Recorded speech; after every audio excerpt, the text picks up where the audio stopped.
नमस्कार. मी भाऊ तोरसेकर. तुम्ही बघत आहात प्रतिपक्ष. मित्रांनो, विधानसभा निवडणुका संपल्या, निकाल लागले, प्रचंड बहुमत वगैरे वगैरे होऊन सरकार स्थापन झालं, खाते वाटप झालं. काय पालकमंत्री अजून ठरायचे असतील वगैरे वगैरे.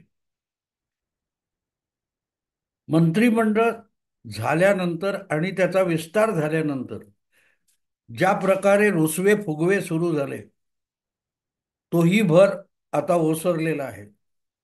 तीनही पक्षामध्ये काही लोकांच्या नाराजीचे सूर उमटले. राष्ट्रवादी अजितदादांची, त्याच्यामधले ज्येष्ठ नेते छगन भुजबळ यांना बाजूला ठेवण्यात आल्यामुळे ते अक्षरशः पिसाळले म्हटलं तरी हरकत नाही. एकनाथ शिंदे यांच्या पक्षातल्या दीपक केसरकर यांनी अगदी नाराजीचा सूर लावला नाही, तरी त्यांना वगळलं याचा रोष त्यांच्या वक्तव्यातून दिसला. अब्दुल सत्तार, जे एकनाथ शिंदे यांच्या शिवसेनेतले मागल्या 5 वर्षातले खास शिवसैनिक, काँग्रेस सोडून उद्धव ठाकरेंकडून शिवबंधन बांधून घेणारे कट्टर शिवसैनिक, त्यांनी सुद्धा नाराजी व्यक्त केली. भाजपमध्ये तसा कोणी उघडपणे नाराजी व्यक्त केलेली नाही, पण भाजपमधले देखील काही ज्येष्ठ लोक वगळले गेलेत. हा, उघडपणे कुठे कुरबुर दिसली नाही, पण याचा अर्थ कुरबुर नाही असा अर्थ काढण्यात काहीही अर्थ नाही. शेवटी राजकारण असतं मित्रांनो. सत्ता हा एक प्रकारचा नशा आणणारा पदार्थ आहे. अकस्मात ज्यांची घुसमट शिवसेनेत चालली होती आणि ज्यांना ठाण्यापलीकडे जाऊ सुद्धा दिलं जात नव्हतं, अशा एकनाथ शिंदेना भाजपने मुख्यमंत्रीपदी 2.5 वर्ष बसवलं. त्यांना सुद्धा ते पद सोडताना थोड्या यातना झाल्या, हे लपून राहिलं नाही. आणि या सगळ्या पार्श्वभूमीवर आपण मंत्रीपद गमावल्याने किंवा न मिळाल्याने नाराज असलेल्यांचा अंदाज घ्यायचा म्हटला तर ते त्यातला मानवी स्वभाव आपण लक्षात घेतला पाहिजे. काय असतं, माणसाला एकावरून वरच्या वरच्या वरच्या पदावर जायची सवय लागली, अंगवळणी पडली, की मग एक पाऊल खाली यायला त्रास होतो. 2.5 वर्ष होऊन गेलीत. उद्धव ठाकरे मुख्यमंत्री पदावरून पाय उतार झाले किंवा त्यांचे सुपुत्र जे आमदाराबरोबर थेट मंत्री झाले, त्यांना अजूनही मुख्यमंत्रीपद गेलं किंवा मंत्रीपद गेलं, आपल्या हातातून सत्ता गेलीये, अगदी महापालिका सुद्धा गेलीये, याचं भान येत नाहीये. त्याच आवेशात ते बोलत आहेत. किंबहुना शिवसेना दुभंगली आणि एक काळ आपण अखंड शिवसेनेचे पक्षप्रमुख म्हणून बोलत होतो. आता तेवढी ताकद, स्वबळ म्हणावं, इतकी सुद्धा आपल्याकडे राहिली नाही. हे भान उद्धव ठाकरेंना अजून आलेलं नाही. तर ज्यांना फक्त मंत्रीपद वगैरे मिळतात, त्यांना ती मिळाली नाहीत किंवा वगळलं गेलं, वंचित ठेवलं गेलं, तर त्यांची नाराजी आपण समजून घेतली पाहिजे. तो माणूसपणाचा एक पुरावा असतो. पुरावा असतो की आपल्यावर अन्याय झाला असं वाटतं. पण शेवटी सरकार बनवण्यामध्ये ज्या मर्यादा असतात, त्या मर्यादेत राहून मुख्यमंत्र्याला आणि सत्ताधारी पक्षाला काम करावं लागत असतं.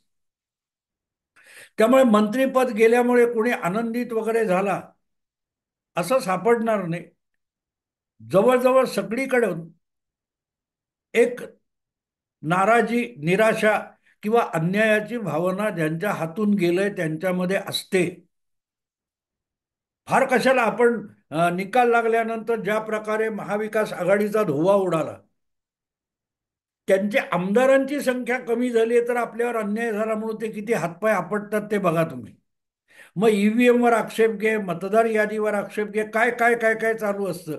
आणि त्यामुळे सत्तेचं हे जे राजकारण असतं, त्यामध्ये आपल्या हातातून काहीतरी गेलं तर प्रचंड काहीतरी गेलं आणि आपल्यावर नको तितका अन्याय झाला, ही धारणा स्वाभाविक असते.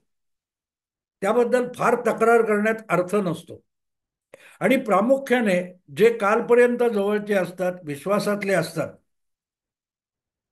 आणि जे तुम्हाला आश्वासनं देत असतात, अशा नेत्यांकडून आश्वासन पूर्ण झालं नाही तर नाराजी व्यक्त होणं स्वाभाविक असतं. आणि त्याची सुरुवात निवडणुकीच्या शर्यतीत उतरल्यापासून होते.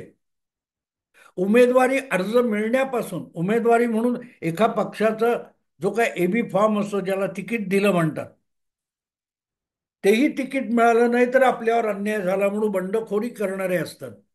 त्यामुळे अपेक्षा जेवढ्या असतात त्या अपेक्षा जर पूर्ण झाल्या नाहीत तर मग नाराजीचा सूर उमटणं स्वाभाविक असतं. तो मानवी स्वभावाचा भाग मानला पाहिजे. पण एवढं सगळं होऊन सुद्धा जे लोक तो अन्याय किंवा तो वगळण्याचा प्रकार असतो तो शांतपणे पचवू शकतात, अशीही काही माणसं असतात. आणि ही माणसं राजकारणात दीर्घकाळ टिकून राहतात. नव्हे, योग्य संधी येण्याची प्रतीक्षा करत राहतात आणि त्या संधीपर्यंत कुठलीही नाराजी सुद्धा दाखवत नाहीत. सगळ्यात मोठं उदाहरण आज महाराष्ट्राचा मुख्यमंत्री आहे. 2.5-3 वर्षापूर्वी जेव्हा महाराष्ट्रातलं सरकार कोसळलं, महाविकास आघाडीचं उद्धव ठाकरे सरकार कोसळलं आणि उद्धव ठाकरेंना पाय उतार व्हावं लागलं, त्यानंतर सगळ्यांच्या जनतेच्या मनातला मुख्यमंत्री देवेंद्र फडणवीस होता. याचं कारण 2019च्या विधानसभेचे निकाल लागल्यानंतर ते विद्यमान मुख्यमंत्री होते आणि आपोआपच युतीला बहुमत, स्पष्ट बहुमत, निर्विवाद बहुमत मिळाल्यामुळे देवेंद्र फडणवीसच मुख्यमंत्री होणार हे कोणी सांगण्याची गरज नव्हती. अशा वेळेला युतीतल्या मित्राने दगाबाजी केली म्हणून त्यांना मुख्यमंत्री पद तर दूरची गोष्ट, विरोधी नेता व्हावं लागलं, विरोधी बाकावर बसावं लागलं, सत्तेपासूनच वंचित व्हावं लागलं.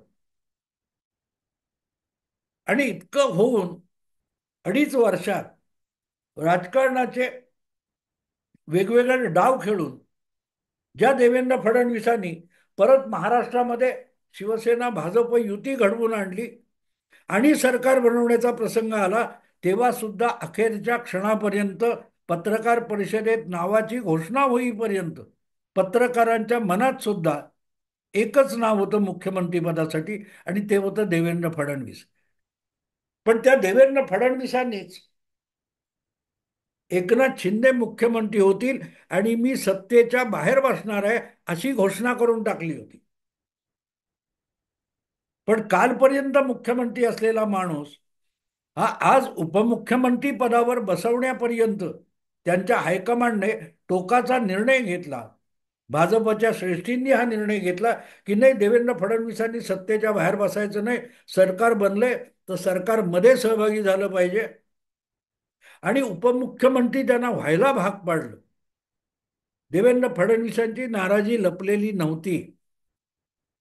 पण मला आठवतं त्यावेळेला त्यांनी एक गोष्ट सांगितली. मी आईशी बोललो आणि आईने त्यांना समजावलं की कदाचित तुझ्या पक्षश्रेष्ठींचा तुझ्यासाठी काही वेगळा प्लॅन असेल, भविष्यातला प्लॅन असेल. आणि मग त्यांनी निमूटपणे पुढच्या 2 तासात उपमुख्यमंत्री पदाचा शपथ घेतलेली होती. हे मी एवढ्यासाठी सांगतो. अर्थात त्या सगळ्या पहिल्या काही महिन्यामध्ये देवेंद्र फडणवीसांचा उतरलेला चेहरा लपून राहिलेला नव्हता. पण ज्याला अपयशाचं हलाहल पचवता येतं त्यालाच अमृतावर सुद्धा, विजयावर सुद्धा दावा सांगता येत असतो. आणि तो 2.5 वर्ष गेल्यानंतर तो अमृताचा दावा त्यांच्या वाट्याला आला. हा सगळा इतिहास मी एवढ्यासाठी सांगतोय की ज्यांच्याकडे एवढा संयम असतो, प्रतीक्षा करण्याची क्षमता असते आणि अपयश किंवा अवमान पचवण्याची देखील कुवत असते, तेच सन्मानाचे मानकरी असतात, भविष्याचे मानकरी असतात. याचं एवढं समोर मोठं उदाहरण असताना मंत्रीपद नाकारलं, मंत्रीपद मिळालं नाही किंवा मंत्रिमंडळातून वगळलं म्हणून जे नाराज होणारे आहेत त्यांनी अशा वेळेला देवेंद्र फडणवीसांचं स्मरण करावं असं मला वाटतं. पण हा सगळा इतिहास मी सांगताना एक नवीन उदाहरण जर तुमच्या समोर येत असेल तर त्याच्याकडे सुद्धा कानाडोळा करून चालणार नाही. ज्यांना वगळले त्यामध्ये छगन भुजबळ आहेत, तितके ज्येष्ठ दिलीप वळसे पाटील आहेत, अजितदादांच्या बरोबरीने राजकारणात आलेले, आणि अगदी कालपर्यंत महायुतीच्या मंत्रिमंडळात सुद्धा अजितदादांबरोबर असलेले पुणे जिल्ह्याचे ज्येष्ठ राष्ट्रवादी नेते दिलीप वळसे पाटील यांना सुद्धा वगळण्यात आलेलं आहे. पण भुजबळांसारखे हातपाय आपटून त्यांनी दाखवले नाहीत. आणि त्यांच्याबरोबरच आणखीन एक ग्रहस्थ आहेत, त्यांनी तर साधी कुरबूर केली किंवा त्यांच्याकडे समोर कोणी कॅमेरा घेऊन गेलं असं सुद्धा दिसलं नाही, असा एक माजी मंत्री आहे. आणि तो अगत्याने तुम्हाला सांगितलं पाहिजे, तो आहे डोंबिवलीचा आमदार रवींद्र चव्हाण. रवींद्र चव्हाण हा देवेंद्र फडणवीसांच्या 10 वर्षापूर्वीच्या मंत्रिमंडळात होता. काल परवा 2.5 वर्षाच्या एकनाथ शिंदे मंत्रिमंडळात होता आणि कॅबिनेट मंत्री होता. महत्वाच्या पदावर होता. पण त्यापेक्षाही अधिक महत्वाची गोष्ट अशी की देवेंद्र फडणवीस यांच्या अत्यंत विश्वासातला जवळचा माणूस, अशी रवींद्र चव्हाण यांची ओळख आहे.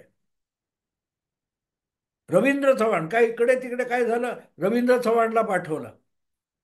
तुमच्या काय म्हणतात त्या जरांगे पाटलांचं उपोषण असो किंवा अशा ज्यावेळेला सरकार अडचणीत आहे असं दिसलं, तेव्हा तुमचे गिरीश महाजन यांच्या बरोबरीने रवींद्र चव्हाण यांना सुद्धा आपला दूत म्हणून देवेंद्र फडणवीसांनी मुख्यमंत्री असताना किंवा उपमुख्यमंत्री असताना गृहमंत्री असताना आपला दूत म्हणून अनेक ठिकाणी पाठवलं. त्याच्यावरून एक गोष्ट स्पष्ट होते की रवींद्र चव्हाण हा केवळ एक भाजपचा कार्यकर्ता, आमदार आणि मंत्री नव्हता, तर महाराष्ट्रातला जो भाजपचा सर्वोच्च नेता मानला जातो, आज मुख्यमंत्री आहे देवेंद्र फडणवीस, त्यांचा अत्यंत विश्वासातला जवळचा नेता कोण असेल तर तो गिरीश महाजन यांच्या इतकाच रवींद्र चव्हाण सुद्धा आहे.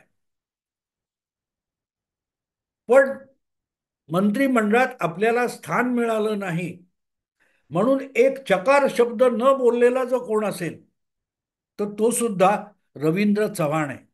म्हणजे जितकं या सगळ्या विषयात वळसे पाटील यांनी मौन पाळलं, तितकंच शांत राहून त्या परिस्थितीला रवींद्र चव्हाण पण सामोरे गेलेत. पण दोघांमध्ये फरक इतका आहे की वळसे पाटील हे वयाने जास्त आहेत, ज्येष्ठ आहेत, आणि जुन्यांना वगळून नव्यांना आणायचं हा जो प्रयत्न असेल तर त्या तुलनेमध्ये रवींद्र चव्हाण बसत नाही. कारण रवींद्र चव्हाण हा तुलनेने वयाने खूप तरुण आहे आणि तरीही त्यांना मंत्रिमंडळात स्थान मिळालं नाही तर हा माणूस किंचितही नाराज झाला नाही. किंबहुना त्याची कुठलीही प्रतिक्रिया मंत्रिमंडळाचा शपथविधी झाल्यानंतर आली नाही. खरं तर मला गंमत त्याची वाटते की मीडियाने रवींद्र चव्हाण हे नाराज आहेत की नाही याविषयी चौकशी करणाऱ्या बातम्या सुद्धा का केल्या नाही. आणि त्याला कारण आहे, आजच्या मुख्यमंत्र्यांचे सगळ्यात लाडके, जवळचे आणि विश्वासू सहकारी आणि सतत मंत्रिमंडळात राहिलेले कॅबिनेट मंत्री, महत्वाच्या पदावर आणि महत्वाच्या जबाबदाऱ्या पार पाडणारे, अशी रवींद्र चव्हाण यांची ओळख आहे. आणि तरीही त्यांना जर मंत्रिमंडळापासून बाजूला ठेवण्यात आलं असेल तर मग असं का झालं हा प्रश्न पडला पाहिजे. मी प्रामाणिकपणे कबूल करतो, माझ्याही डोक्यात हा विषय आला नव्हता. हा इतरांना वगळलं, यालाही वगळलं, पण हा माणूस निराश नाराज का नाही. मानवी स्वभाव जर निराशेने अस्वस्थ होत असेल तर मग रवींद्र चव्हाण हा माणूस निराश नाराज का होत नाही. तो कुठलीही प्रक्षुब्ध प्रतिक्रिया का देत नाही, हा प्रश्न पडायला पाहिजे. आणि तो मला सुद्धा पडला नाही याची मी प्रामाणिकपणे कबुली देतो. प्रामाणिकपणे कबुली देतो. माझ्यातला पत्रकार पण सुप्तावस्थेत गेला का. इतर कोणाला हा प्रश्न पडला नाही मीडियातल्या, पण भाऊ तोरसेकरला पण पडला नाही, ही वस्तुस्थिती आहे.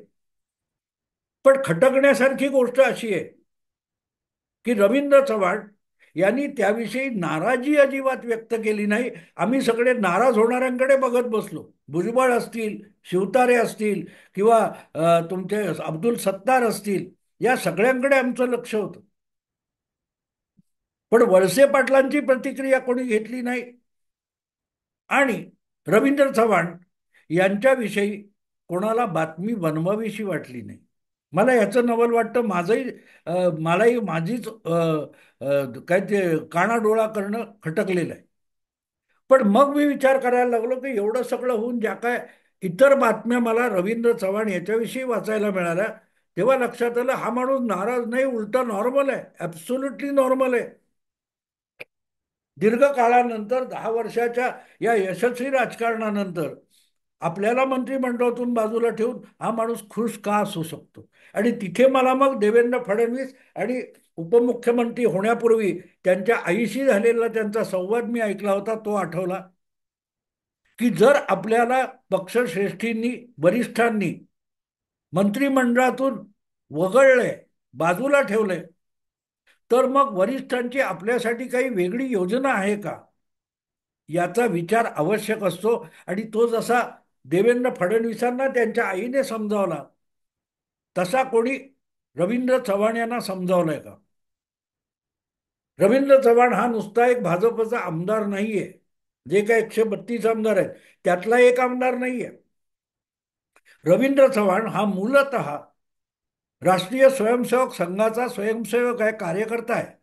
संघातूनच भाजपात आलेली जी पिढी आहे किंवा जे कार्यकर्ते आहेत, त्यापैकी एक महत्वाचा संघाचे संस्कार झालेला कार्यकर्ता आणि आता झालेला नेता, ही रवींद्र चव्हाण यांची ओळख आहे. आणि म्हणून संघात जसं काम सोपवलं ते करायचं, त्याचं श्रेय मागणं वगैरे हे आपलं काम नाही. हे जे संस्कार आहेत संघाचे, त्याचं बरोबर मूर्तिमंत प्रतीक म्हणून आपण रवींद्र चव्हाणकडे बघू शकतो. मध्यंतरी एक वेळ आली होती की एका कार्यक्रमामध्ये रवींद्र चव्हाण यांचा सत्कार वगैरे व्हायचा होता निवडणुकीपूर्वी. तिथे मला वक्ता म्हणून बोलवलं होतं. आणि मी अगत्याने सांगितलं होतं की रवींद्र चव्हाण जेव्हा या पदापर्यंत पोहोचले, त्याच्या मागे अनेक ज्येष्ठ लोकांची, ज्येष्ठ कार्यकर्त्यांची साक्ष सुद्धा आहे. आणि योगायोगाने व्यासपीठावर माजी आमदार, माजी खासदार, माजी मंत्री पण मला वाटते जगन्नाथ पाटील बसलेले होते. 1977-78च्या काळातला हा आमदार आणि मंत्री जगन्नाथ पाटील, तो सुद्धा संघाच्या संस्कारात आणि संघाच्या मुशीत वाढलेला. पण आपल्या पुढची पिढी तयार होत असताना नव्या तरुणांना नेतृत्वाची संधी द्यायची, म्हणून जागा मोकळी करू शकतो, त्यातूनच रवींद्र चव्हाण नावाचा नवा अंकुर फुटत असतो, हे मी मुद्दाम सांगितलं होतं. आणि माझे शब्द एक प्रकारे रवींद्र चव्हाण यांच्या रूपाने खरे ठरलेत. कारण जर आपल्यासाठी आपल्या ज्येष्ठांनी जागा मोकळी केली आहे, तर आज आपला मंत्री पदावरचा हक्क सोडण्याची वेळ आली असेल, तर आपण तेवढं औदार्य दाखवलं पाहिजे. हे कदाचित जगन्नाथ पाटील आणि संघाकडूनच रवींद्र चव्हाण शिकले असेल. आणि म्हणून कुठेही कुरबुरीचा आवाज किंवा शब्द सुद्धा आपल्या कानावर आला नाही. मीडियाला त्यामध्ये जाऊन त्यांना चिथावण्या देण्यासारखं काही बातम्या करता आला नाहीत. पण मजेची गोष्ट अशी आहे मित्रांनो, की हा 132 मधला एक आमदार नाहीये. तर मुख्यमंत्री असलेल्या देवेंद्र फडणवीस यांचा निकटवर्ती, विश्वासू आणि अनेकदा महत्वाच्या कामगिरीवर दूत म्हणून पाठवलेला आमदार आहे किंवा माजी मंत्री आहे. आणि त्यालाही वगळलं, याचा अर्थ सरळ होतो. मला तरी त्याचा अर्थ असा लागतो की महाराष्ट्रात महत्वाची जबाबदारी रवींद्र चव्हाण यांच्यावर सोपवली जाणार असेल. कदाचित चंद्रशेखर बावनकुळे हे आता सरकारमध्ये सहभागी झालेत, त्यामुळे महाराष्ट्र प्रदेश भाजपच्या अध्यक्षपदाची जी जबाबदारी आहे, ती कदाचित रवींद्र चव्हाण यांच्यावर सोपवली जाणार आहे. आणि म्हणून रवींद्र चव्हाण यांना मुख्यमंत्र्यांनी आपला लाडका असून सुद्धा बाजूला ठेवलेला असू शकतो. वगळलेला असण्यापेक्षा अधिक महत्वाची जबाबदारी द्यायची. हा त्याच्या मागे देवेंद्र फडणवीस हा 100% राजकारणी माणूस आहे. आणि त्यामुळे आपल्या आवडत्या आणि लाडक्या आणि विश्वासू सहकार्याला मंत्रिमंडळातून दूर ठेवताना काहीतरी मोठी आणि वेगळी योजना, फक्त रवींद्र चव्हाणचं पुनर्वसन करण्याची योजना नव्हे, तर त्यातून काहीतरी मोठा राजकीय हेतू साध्य करण्याची कल्पना देवेंद्र फडणवीसांच्या डोक्यात असावी. आणि म्हणून मला असं वाटतं की मंत्रिपदापेक्षाही मुख्यमंत्र्यांच्या विश्वासातला सहकारी म्हणून काही काम करायला जबाबदारी मिळणार, हा आनंद रवींद्र चव्हाण यांना असावा. आणि म्हणून मंत्रीपद गेलं, सत्तापद गेलं याचं दुःख व्यक्त करत बसण्यापेक्षा हा कार्यकर्ता आपल्याला वगळल्यानंतर सुद्धा अतिशय आनंदी आणि समाधानी दिसतोय. आणि याला दीर्घकालीन राजकारणाच्या नेतृत्वाचं लक्षण मानतात. आज आपल्याला मंत्रिपद मिळालेलं नसेल, पण पक्षाची महत्वाची कामगिरी बजावली तर उद्या कुठल्या कुठे आपल्याला नेऊन पक्ष ठेवू शकतो.